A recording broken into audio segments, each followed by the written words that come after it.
অন্যের বিপদ যদি দেখেন, এটার জন্য একটা দোয়া আছে।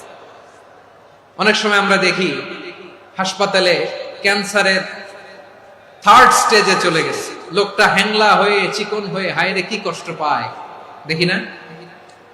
বিষ্ণু বলে একটা দোয়া যদি কেউ অন্যের কোনো বিপদ দেখে পড়ে, ওই বিপদ তার জীবনে কখনো আসবে না। অনেক সময় হয় যে আমরা মহাসড়ক দিয়ে যখন চড়ি, দুর্ঘটনায়, আইরে আল্লাহ, দুর্ঘটনায় মানুষের মাথা একদিকে, দেহ আরেকদিকে, ব্লিডিং, এরকম হয় না? আল্লাহ তুমি হেফাজত করো। বিশ্বনবী বলেন এই দুর্ঘটনা দেখে কেউ যদি এই দোয়াটা পড়ে, তার জীবনে সে কোনোদিন এরকম অ্যাক্সিডেন্টের সম্মুখীন হবে না। বিশ্বনবী বলেন অন্যের বিপদ দেখে কেউ যদি পড়ে, আলহামদুলিল্লাহিল্লাযী আফানি মিম্মা বাতালাকা বিহি ওয়া ফাদ্দালানি আলা কাসীরিন মিম্মান খালাকা তাফদীলা, মানে প্রশংসা সে আল্লাহ, যে আল্লাহ তাআলা তোমাকে যেই জিনিস দিয়ে পরীক্ষা করেছে, আমাকে ওইটা থেকে বাঁচিয়ে দিয়েছে। তোমাকে আল্লাহ যেই বিপদে ফেলেছে, আমাকে ওই বিপদ থেকে তিনি মুক্ত রেখেছে, আর তার অনেক সৃষ্টির উপর আমাকে তিনি প্রাধান্য দিয়েছে। সুবহানাল্লাহ পড়েন।